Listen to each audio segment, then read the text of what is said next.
نحمدہ و نصلی علی رسولہ الکریم اما بعد فاعوذ باللہ من الشیطان الرجیم بسم اللہ الرحمن الرحیم۔ آج کا عنوان ہے خواب میں چاول دیکھنا، چاول کھانا، تقسیم کرنا۔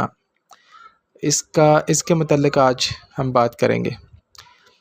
حضرت ابن سیرین نے بھی یہی لکھا ہے کہ خواب میں چاول دیکھنا مال کی علامت ہے۔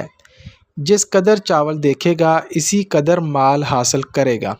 خواب میں چاول دیکھنا مال ہے جو بقدر چاول دیکھنے کی حاصل ہوگا، یعنی جس قدر چاول زیادہ ہوں گے، یعنی چاولوں کا اگر بہت زیادہ بڑا ڈھیر دیکھتا ہے تو اسی قدر اس کو دولت حاصل ہوگی، کم دیکھتا ہے تو اسی قدر اس کو کم دولت حاصل ہوگی۔ یعنی یہ منحصر ہے آپ کے دیکھنے پر کہ آپ کس قدر چاول دیکھتے ہیں۔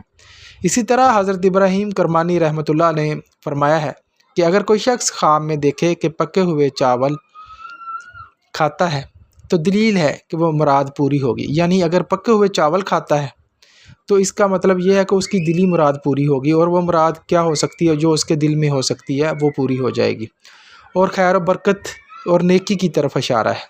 اگر دیکھے کہ پلاؤ کھایا ہے تو اس سے زیادہ بہتر ہے، اور اسی طرح اگر وہ دیکھتا ہے کہ دودھ چاول کھاتا ہے تو دودھ چاول بھی اللہ کی نعمتوں میں سے ایک بہت بڑی نعمت ہے، تو یہ بھی رزق میں اضافے کی طرف اشارہ ہے۔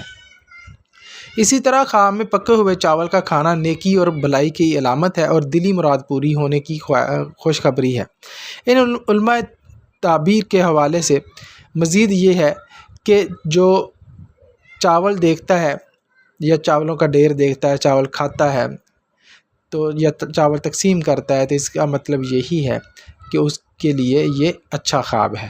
اپنا ڈھیر سارا خیال رکھیے گا۔ اگر کوئی خواب آپ کو آتا ہے تو مجھے ان باکس میں ضرور رابطہ کیجیے گا۔ اللہ حافظ۔